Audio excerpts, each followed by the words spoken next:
श्री शिवाय नमस्तुभ्यम। स्वागत है आपका आपकी भक्तिवन चैनल में।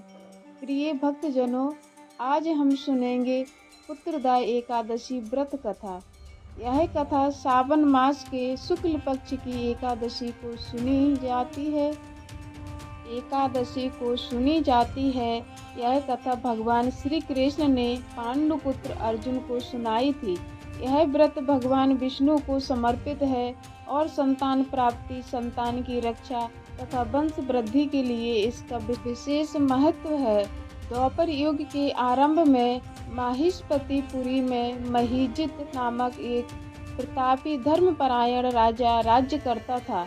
राजा अपनी प्रजा का पुत्रवत पालन करता था, लेकिन उसके जीवन में एक बहुत बड़ा दुख था।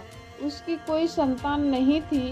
राजा हमेशा यही सोचता था कि उसके बिना उसके पितृ देवता और प्रजा का क्या होगा। उसके बाद उसका वंश कौन आगे बढ़ाएगा। राजा की चिंता देखकर उसके मंत्री, पुरोहित और ज्ञानी नागरिक वन की ओर गए ताकि किसी महान संत से इसका समाधान पा सकें।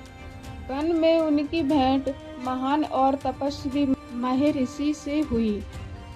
जब लोगों ने राजा का दुख महर्षि को बताया तो उन्होंने ध्यान लगाकर राजा के पूर्व जन्म का हाल जाना। महर्षि ने बताया कि पूर्व जन्म में राजा एक धनवान वैश्य था। एक बार ज्येष्ठ मास के शुक्ल पक्ष की एकादशी को दोपहर के समय वह जल की तलाश में एक जलाशय पर पहुंचा। वहां एक गाय और उसका बछड़ा प्यासे थे और पानी पी रहे थे। उस लोभी वैश्य ने स्वार्थवश उस गाय और उसके नन्हे बछड़े को पानी पीने से रोक दिया और उन्हें धक्के देकर खुद पानी पीने लगा। महर्षि लोमेश ने बताया कि उसी गाय और बछड़े को प्यासा रखने के पाप के कारण राजा को इस जन्म में संतानहीनता का कष्ट भुगतना पड़ रहा है। हालांकि उसके कुछ अच्छे कर्मों के कारण उसे इस जन्म में राजा का पद मिला।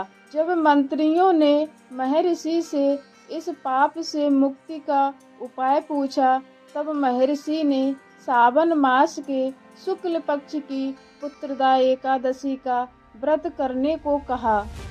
महर्षि के निर्देश अनुसार राजा महीजित, उसकी रानी और समस्त प्रजा ने विधि विधान से पुत्रदा एकादशी का व्रत किया। उन्होंने रात्रि में जागरण कर भगवान विष्णु की आराधना की और दान पुण्य किया। व्रत के पुण्य प्रभाव से राजा के सभी पाप नष्ट हो गए। कुछ समय पश्चात रानी ने गर्भ धारण किया और 9 महीने बाद एक अत्यंत तेजस्वी, पराक्रमी और गुणवान पुत्र को जन्म दिया। इस प्रकार जो भी व्यक्ति श्रद्धा और नियम के साथ पुत्रदा एकादशी की कथा सुनता या पढ़ता है, उसकी सभी मनोकामनाएं पूर्ण होती हैं और अंत में उसे विष्णु लोक की प्राप्ति होती है। जय श्री हरि, जय श्रीमन नारायण।